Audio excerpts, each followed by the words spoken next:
You ask Tiger to solve. This deals with linear equations with one unknown.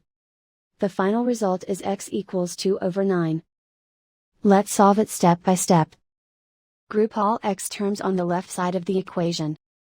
Add 3x to both sides. Group like terms.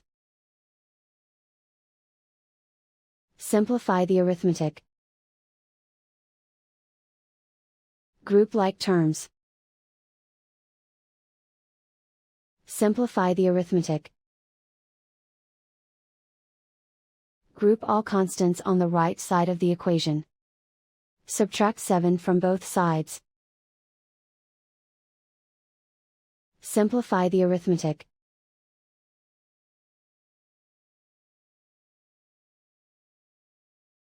Isolate the x.